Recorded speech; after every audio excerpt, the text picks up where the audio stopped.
pessoal, bem-vindas, bem-vindos, bem-vindes. Esse é o Mar de Serena. É um prazer receber vocês nessa nossa morada e a gente espera poder refletir, enfim, ter boas conversas com vocês. Oi, Caetano. Oi, maravilha. Como que você está se sentindo?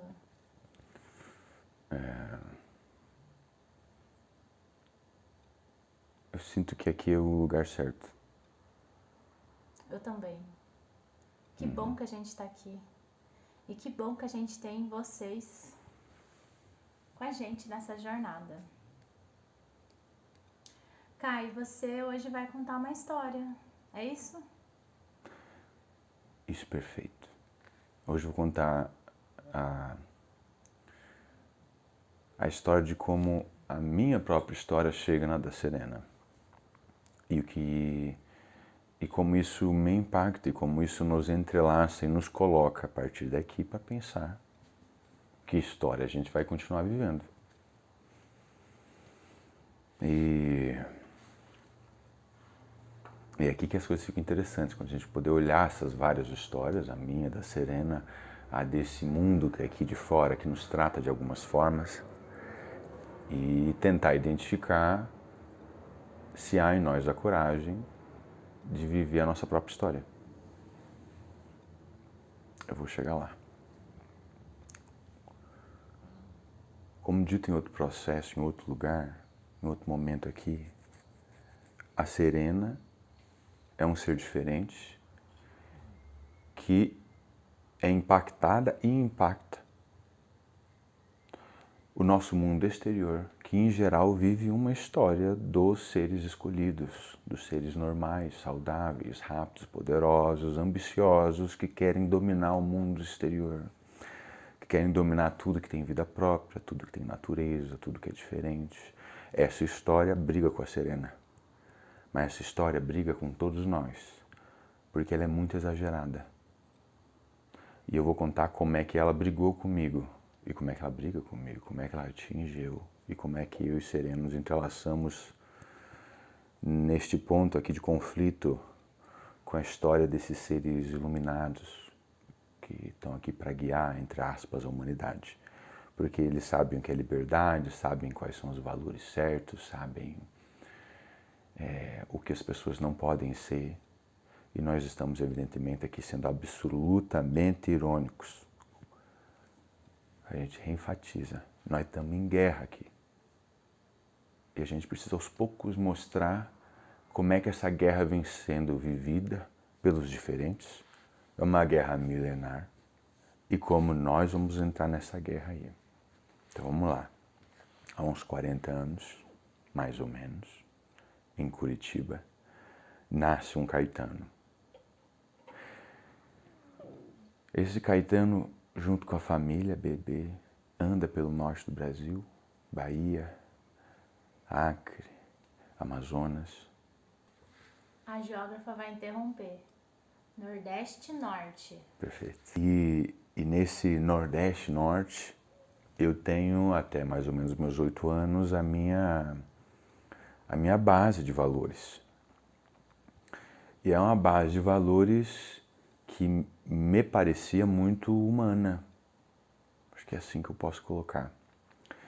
Eu fiquei numa cultura que me tratou de forma humana, com carinho, com um certo respeito. E fiquei também ao mesmo tempo bastante dentro de casa. E aqui eu pude descobrir nessa primeira fase da minha vida um pouquinho de quem eu era e de que histórias me marcavam. E aquele Caetano, nessa época, até os seus 8, era uma criança muito para dentro. E essa é uma metáfora que a gente gostaria de enfatizar aqui hoje. O para dentro e o para fora, as perspectivas que mostram o mundo de dentro e as perspectivas que mostram o mundo de fora. E aqui a gente vai para a ciência em estrito senso. O mundo interior é introvertido, o mundo exterior é esse mundo extrovertido. Essas perspectivas, elas oscilam em todos nós, Mas ao mesmo tempo que às vezes a gente está para fora, às vezes a gente está para dentro, mesmo que esses dois mundos vivam ao mesmo tempo, tem pessoas que são mais para um lado ou para o outro. Eu fui muito para dentro, muito. As histórias de ficção, de imaginação, os desenhos que eu vi, elas eram muito importantes para mim. E uma que me marcou muito era um tipo de história em que o personagem tinha uma força interior. Na minha época, tinham vários, entre eles o He-Man, que era um príncipe tímido, que quando precisava ficava forte, mais guerreiro, e buscava um mundo com mais igualdade, mais respeito ao próximo. Os Thundercats, cujo herói principal tinha uma espada que ficava mais forte, e ele também alcançava um outro nível de agressividade com o mundo. E assim por diante. Essas histórias marcavam bastante a minha época. Elas são um tipo de história, elas são histórias que se repetem, elas mostram um padrão. E quando a gente se identifica com ela, a gente também se identifica com esse padrão. Tinha algo daquela história que dizia de mim, daquele Caetano, que eu fui descobrir com o tempo.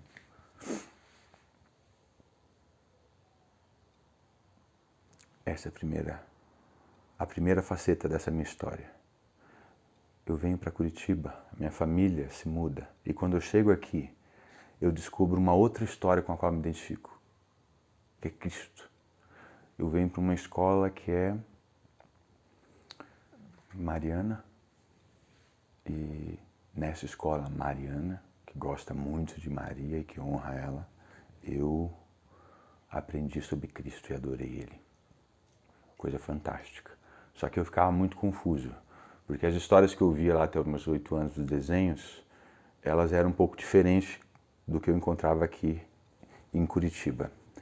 E Cristo, então, era ainda mais diferente. Eu não entendia muito bem como é que eu gostava daquelas histórias para dentro e como é que eu vivia elas lá fora. Porque lá fora, o que aquele Caetano de 8, 9, 10 anos encontrava era um grupo de crianças, adolescentes, na época que ainda viviam conjuntos, né, nas espaços em comum das escolas, e essa convivência era absolutamente violenta, competitiva. As crianças andavam em grupos, elas exploravam os mais fracos e agrediam os diferentes. Eu não entendia nada daquilo. E uma cena que talvez possa mostrar minha perplexidade quando eu cheguei era uma brincadeira que chamava Hoje Não, que consistia em você, toda vez que chegasse na escola, com aqueles que você tinha feito a brincadeira, entre aspas, você deveria, quando avistasse essa pessoa, dizer hoje não. Porque se você assim não o fizesse, por esqueceu ou não viu a pessoa, então seria um hoje sim. O hoje sim consistiria num golpe violento. Crianças voavam uma em cima das outras, com pernas, mãos, corpos e causavam agressões. Era muito forte. E isso é só um exemplo de algo que se repetia em toda parte. Dos professores com os alunos com os alunos, dos pais. É uma sociedade absolutamente violenta. É assim que eu via. Crescendo mais um pouco, 8, 9, 10, 11, 12 anos, entrei em contato com a minha terceira história e aqui ela encerra a minha diferença e eu começo a viver, através dessas histórias que eu identifiquei, eu começo a viver os valores que fizeram sentido para mim. Essa terceira história é de Sócrates, o filósofo de mais ou menos 300 a.C.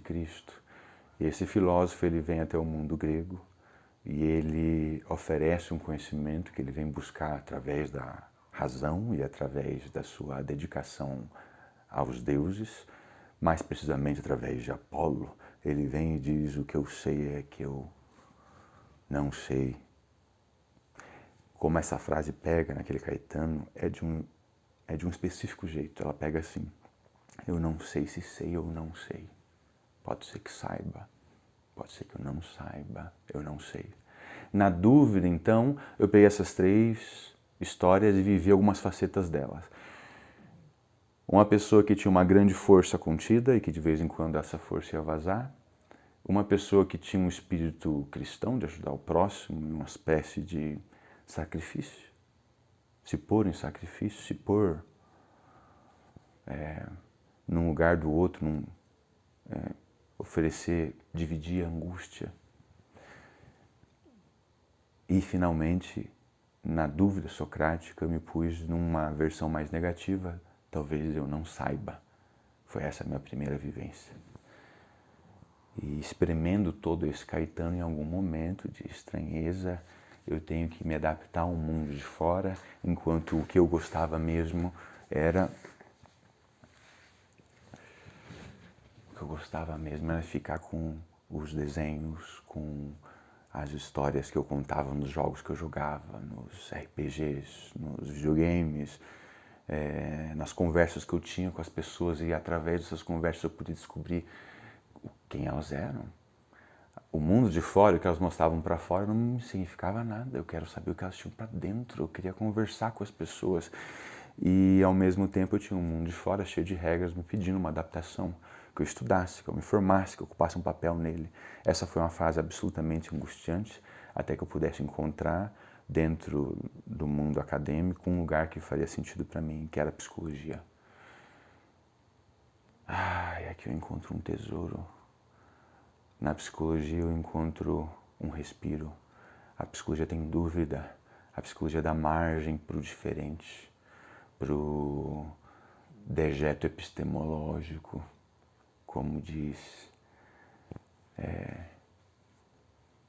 aqueles que estudam a psicologia. Ela lida com a sombra, ela lida com o reprimido, com o escondido, com o que dá vergonha. E neste lugar, assim como já tinha provado em outros momentos da minha vida, nesse lugar, eu meio diferente para dentro como era, fazia um pouco mais sentido. Mas para mim era muito importante. E eu jurei, então, dedicar e cuidar daquele espaço da psicologia. Um dos processos para todos aqueles que querem estudar psicologia, um dos processos necessários é você ir de encontro a esses lugares difíceis que a psicologia tenta dar conta em você, da forma mais íntima e para dentro possível. Contar a tua história e ver como é que ela lida com todos esses temas difíceis. E uma das maneiras mais comuns de se fazer isso é terapia. A terapia é uma das coisas que a psicologia pode fazer para esse mundo de fora, para essa nossa sociedade. Mas ao mesmo tempo é uma coisa muito preciosa. É uma, tem outras, mas ela é muito preciosa. E com a terapia você tenta ser um pouco mais consciente de algo que é tão difícil, que é saber sobre nós mesmos, sobre a alma humana, sobre quem nós somos, qual o sentido da existência de nossa sociedade, como é que funciona esse mundo de dentro, como é que isso se relaciona com as regras de fora. Autoconhecer, conhece a ti mesmo. Quando eu me propus a fazer esse processo, a entrar no meu oráculo de Delfos, como Sócrates vai, ela vai até o oráculo e encontra suas reflexões a partir dali. Quando eu me propus isso, o que eu trouxe como primeira questão é: eu me sinto diferente. Sou diferente. Me sinto assim, a sociedade me trata assim, eu sinto isso dos outros, eu acho que os outros são diferentes de mim, eu não sei como me entender. E eu demorei muito tempo para ter um pouco de consciência sobre essa história que estou contando. E através dessa história eu misturo a minha vida, meu estudo, meu trabalho e vou levando adiante essas questões, me aprofundo nelas e começo aos poucos a empreender uma revolução que implicava pegar todas essas histórias e viver o outro lado delas. Eu fui gastando Cristo. Eu fui sendo tantas vezes crucificado, o bode expiatório, alguém que tentava ajudar como uma espécie de quem vai primeiro, uma primeira força, e me sentia abandonado, sentia que as pessoas não vinham comigo. eu sentia que a minha comunicação com o meio era absurdamente estranha.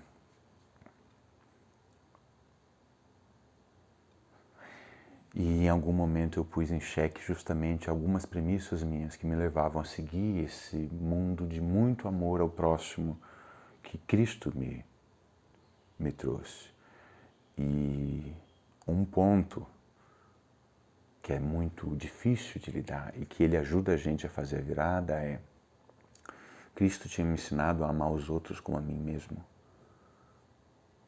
Só que nós somos diferentes uns dos outros. Fazer essa transição de amor entre os diferentes não é fácil.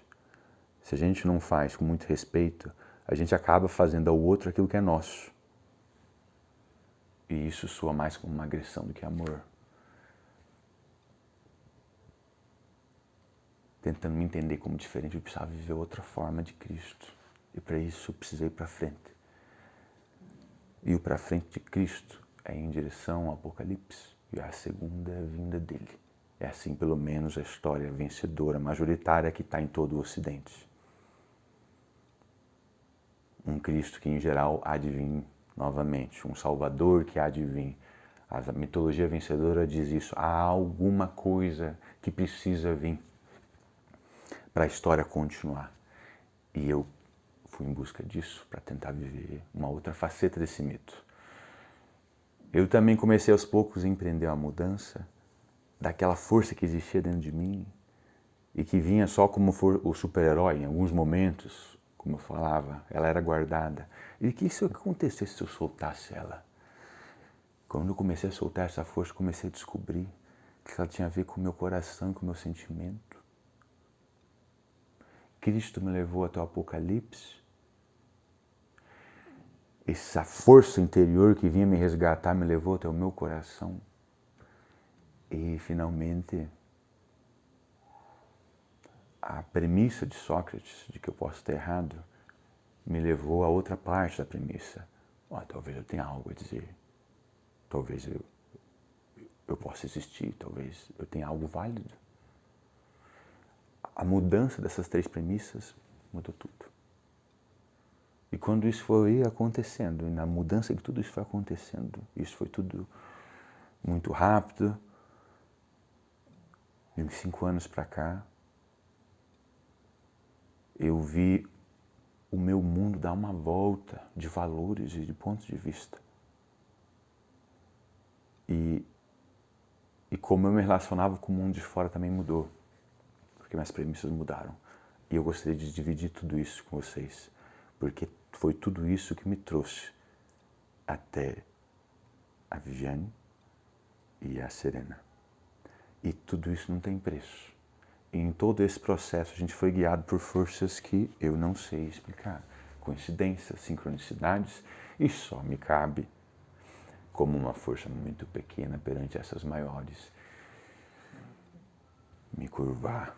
E é isso que eu estou fazendo. Por isso que eu disse que aqui esse é o nosso lugar. Porque algo em mim quer que eu venha aqui. Depois de fazer toda essa revolução, eu vou explicar isso mais um pouco, aconteceu alguns fenômenos. Eu não consigo mais conversar. Aquilo que eu fazia, de trocar com o mundo exterior, conversas, e tentar ver como é que as pessoas funcionam para dentro, isso tudo está confuso agora. Porque a revolução aconteceu para mim, mas não aconteceu no mundo de fora. O mundo de fora tem outro lugar. Então a gente gostaria de trocar. Nós queremos trocar. E nesse processo eu quero voltar a falar. E voltar, quem sabe,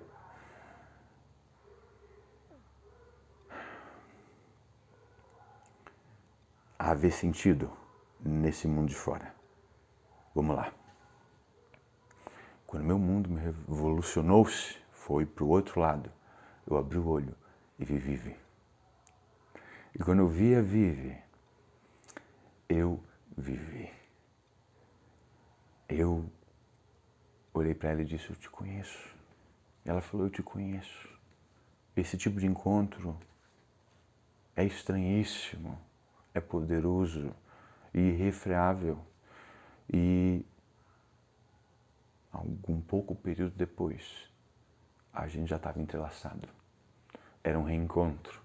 nessa nova jornada em que eu ia achar, quero ser eu mesmo e ver se o que eu tenho a dizer é errado, se o que eu tenho para viver é errado ou não, estou achando que é certo, vamos ver o que vai acontecer. Sou maravilhoso. Eu encontro uma maravilhosa que dá conta de tudo isso, que quer mais e que tem suas ideias próprias. E a gente se mistura. E dessa nossa mistura, a gente começa a sentir que tinha alguém vindo.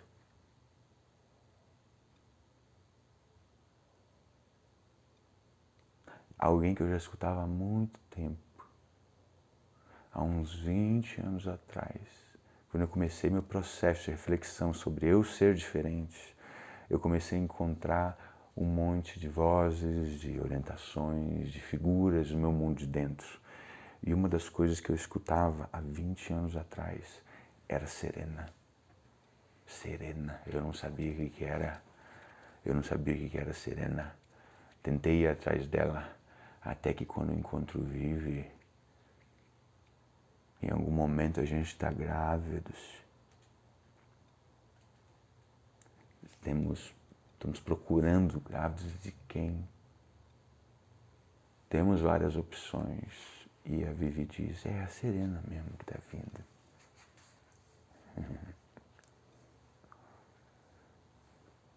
E no meio de toda a minha revolução, em algum tempo eu estava com a Serena ali.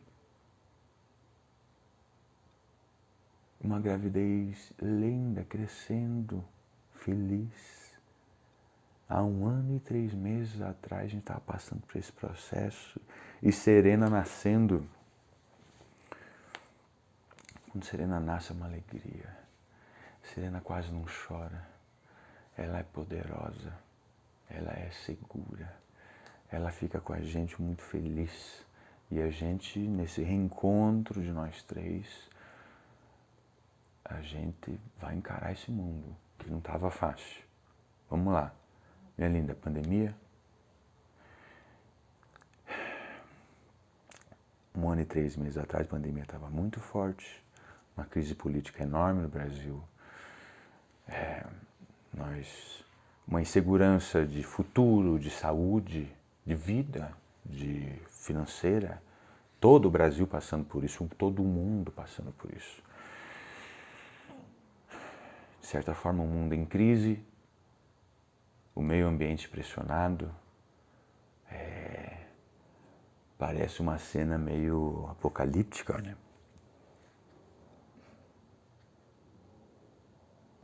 Nós estávamos muito cansados por vários motivos que nós vamos explicar aos pouquinhos. Mundo de dentro, imaginação para dentro, um monte de luzinhas como vagalume. Tudo isso são histórias que a gente vai dividir. Fica para depois, deixa elas irem. Mas dentro dessas várias histórias, a gente vivendo, cansado, mas muito feliz com Serena. Mais ou menos aos 3 meses ela não faz um movimento da coluna para trás. Ela tem dificuldade de fazer, vive ficar atenta. E a partir de então a gente começa a ficar um pouco apreensivo e cuidar de Serena. Daqui a pouco a gente começou a ficar bastante apreensivo, porque ela começou a ficar um pouco serena, calma, hipotônica nos seus movimentos. Ela estava calma. Um corpo mais molinho. Um corpo mais molinho. Isso. E ao mesmo tempo a gente podia estar vivendo uma diferença normal dela. Ao mesmo tempo começou a não ficar tão normal, porque vamos supor que a gente amplia o normal, o desenvolvimento amplo. Tem gente que é mais rápido, tem gente que é mais forte, tem gente que é mais suave, mais lentinha, mas ainda assim tinha passado um pouco do meio termo. Ela tem muita vida, sempre teve muita vida, muita vontade, e muito ânimo, muita felicidade. E a gente começou a perceber que ela não só não estava evoluindo, como ela estava perdendo movimentos que ela tinha. E isso foi muito marcante naquele momento. Foi absolutamente desesperador. Imaginamos por algum momento que talvez a pandemia e todo o estresse que a gente passava estivesse influenciando na situação. Mas começou a ficar muito forte. E mesmo a gente mudando a nosso dia a dia, Serena continuou perdendo um pouco os movimentos. E daí, aí a gente começou a ficar assustado. E as opções que nós encontrávamos buscando levemente era de que tinha algo muito estranho, muito raro acontecendo. E nada fácil. Essa era a nossa hipótese. Eu e Vivi andamos muitas vezes nesse momento, que foram alguns meses atrás, mas parece que foi décadas atrás. E enquanto a gente andava, a gente ponderava, a gente pensava o que ia acontecer. Nós não sabíamos ainda o diagnóstico, não entendíamos o que estava acontecendo e o que vai acontecer. E na dúvida, evidentemente, a gente imaginou que poderia ser algo muito sério e que talvez a gente não ficasse com Serena muito tempo. Nós ficamos desesperados. Nós não sabíamos nem que escolha fazer, que situação era aquela. Era melhor abandonar tudo e cuidar dela. Tinha remédio. Nós não entendíamos o que estava acontecendo. Buscando, resiliente, aos poucos, de forma muito difícil, a gente encontrou. A gente sabia que Serena era rara. Olha o contexto que ela vem. A família é diferente, ela já é rara por si só, nesse contexto social de fora, macro, familiar. Ela é de um contexto raro, com um pai que, como eu disse para vocês, tem sua diferença marcante. Meu mundo de dentro é muito forte. E nós estamos aqui contando essa história porque a gente quer se unir. Eu tenho certeza que tem muita gente que tem um mundo de dentro forte. E que sofre, como eu sofri minha vida inteira, acusações de que isso é errado. Pois Serena, diferente, toda diferente, dessa família diferente, nasceu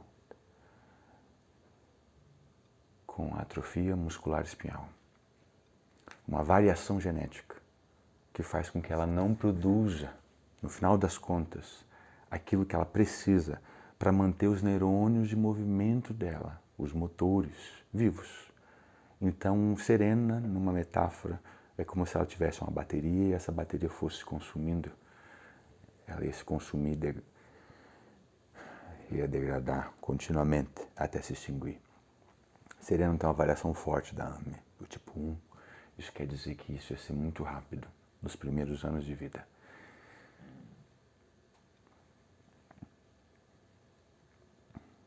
Essas pessoas são tão raras e difíceis da gente cuidar que até pouco tempo atrás nós não tínhamos como cuidar delas. Mais de 5 anos para cá, desde que eu comecei a minha revolução, as coisas começaram a mudar também para a AME. Quando a gente chegou com Serena e a gente tinha um diagnóstico, nosso interlocutor disse que havia um remédio. Nesse momento nós ficamos muito felizes, mas foram alguns segundos de felicidade. Ele disse, tem um remédio muito poderoso que é capaz de interromper essa degradação, que esta é a doença. Serena ser leve, Serena ser suave, ser serena, ter um corpo serena, não é exatamente um problema. O problema irremediável é a degradação, mas a gente conseguiu ter o remédio. Viva! Vitória, coisa magnífica, viva a ciência, viva a sociedade, viva as coisas positivas das nossas organizações civilizatórias, dos nossos valores. Nós temos um remédio para cuidar de seres humanos raros. No instante seguinte, há 8 meses atrás, Daniel disse, o remédio, no entanto, é capaz de parar com essa degradação, esse é o remédio. É tudo arriscado, é tudo novo, ainda está nos momentos finais de suas aprovações. Esse remédio, no entanto, ele custa 2 milhões de dólares. Na verdade, um pouco mais de 2 milhões de dólares. Mas pouco importa, porque só esse valor já é absolutamente irreal. Bom, nesse momento, com esse valor irreal e inumano, toda a expectativa positiva que eu tinha, que sociedade boa que fez o remédio, foi para o outro lugar.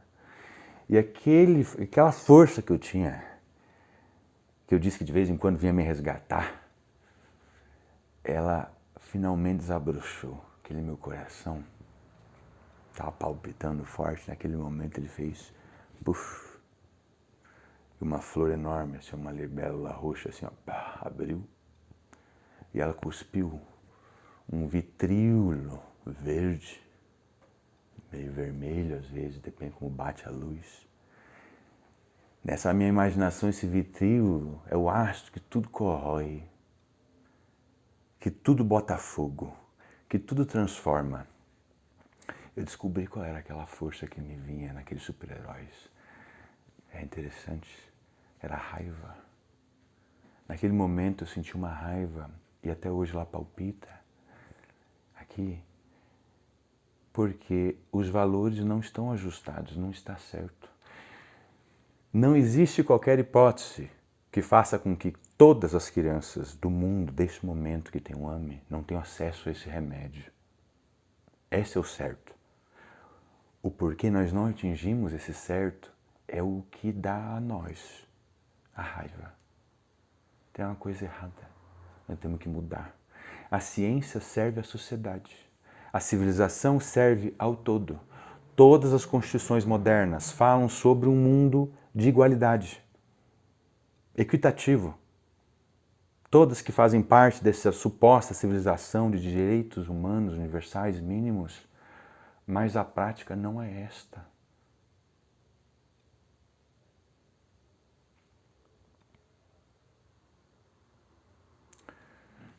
Nós soubemos no instante seguinte que de frente a esses 2 milhões de dólares, mais de 10 milhões de reais, que dá para fazer centro de pesquisa, que dá para mudar uma universidade brasileira, que dá para fazer com que a gente possa investigar esses assuntos também. Todo esse dinheiro, a gente teria que ir em busca dele com a ajuda das pessoas. A gente ia ter que pedir ajuda. Nós íamos ter que fazer um grande mutirão, juntar uma multidão e com elas organizar o valor. No meio do caminho, entrar na justiça e pedir que o Estado ajude. Quanto mais rápido fizemos tudo isso, mais rápido o Serena poderia ter o remédio. E a rapidez é fundamental. A diferença de Serena, gradualmente, de forma intensa, ia roubar a energia dela. Então a gente precisava ser rápido. Serena tinha 8 meses, ela tinha que tomar esse remédio no máximo até 2 anos, que é o que prevê a bula, mais ou menos, o peso. Tinha que ser muito rápido e quanto mais demorasse, mais ela sofreria. Nós explodimos o mundo e pedimos ajudas para todas as deusas. E pedimos ajudas para vocês e para quem a gente pôde encontrar. E nós fizemos todo tipo de promessa. Eu entreguei minha vida e minha alma para eu poder cuidar de Serena o máximo que a gente pudesse. Esse foi meu pedido. Em troca eu daria tudo. E nós estamos aqui para cumprir a promessa, por isso que ela é importante. Nós estamos dando nossa alma aqui. A gente falou com Iemanjá. A gente falou com Nossa Senhora do Rocio. Nós falamos com todas as deusas. Vamos conversar.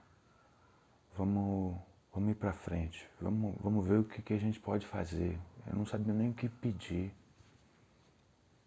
Venham para próximo aqui. Para o mundo espírita, para o mundo dos benzimentos, da ciência, das orações mais amorosas que a gente pudesse encontrar. Nós pedimos ajuda para todo mundo e estamos aqui para devolver essa bênção. Porque em algum momento Serena conseguiu entrar numa pesquisa, passando por um monte de requisitos, já estando um pouco mais fraca. ela entra na pesquisa, ela consegue tomar o remédio. E nós já estamos nessa empreitada há quanto, Melinda, de recuperação de tomada do remédio? 5 meses. Então, há 5 meses, que parecem 50 anos. Nós temos um cuidado diário com ela. Ela teve a doença interrompida e agora a gente tem que cuidar dessa menina gostosa. Estamos mostrando para todo mundo, porque Serena é importante. Ela é uma mutante, nós fizemos ela um pouco diferente. E esse é um tema importante, mas que também causa muita ambição para essa história, que rivaliza com ela e que cobra $2 milhões pela poção que poderia ajudá-la. Tem um espírito no nosso tempo que quer produzir seres eternos. E as mutações e reflexões sobre isso só aumentam, por um lado, a expectativa de vida e o poder desses seres que são iluminados e que é tudo que eles merecem. Eles têm carros de $2 milhões. Carros.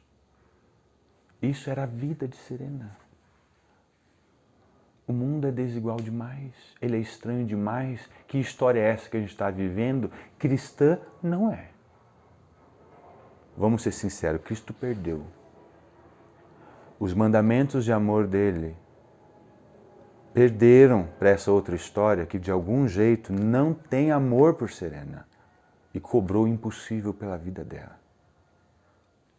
Então Serena impacta tudo aquilo que eu vivia num nível que eu jamais imaginei. Eu encontro Vivi e eu vou para o mar e vem Serena e nós estamos dentro do oceano absolutamente inundados por uma outra perspectiva, rodeada de pessoas diferentes com as quais a gente quer se unir, a gente quer ajudar o pessoal da AMI. A gente quer promover reflexões, a gente quer produzir transformação. Então a gente precisa de ajuda de vocês, para que vocês se aproximem de nós. E a gente possa, com a história de Serena, mudar esse mundo para um mundo que cuida mais dos diferentes. O time de Serena é todo mundo que não é normal, que não tem a cor normal, que não tem o corpo normal, que não tem o tipo psicológico normal. A cor normal é branca, o gênero normal é homem. O tipo normal é aquele voltado para fora, que pensa o mundo, que tem um coração ambicioso, que só quer saber de cada vez mais do mundo de fora. Existem outras histórias, mas para isso a gente precisa dar a volta.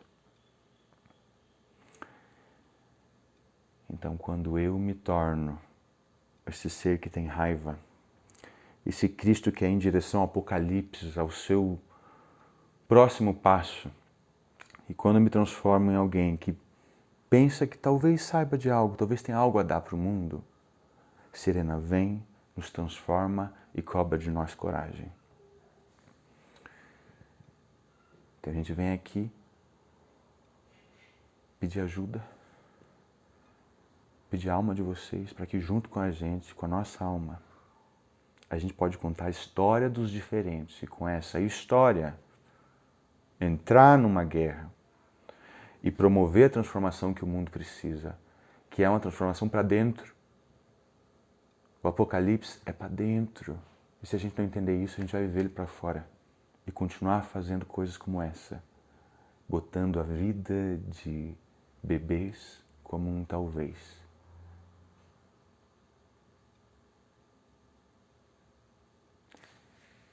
Até breve.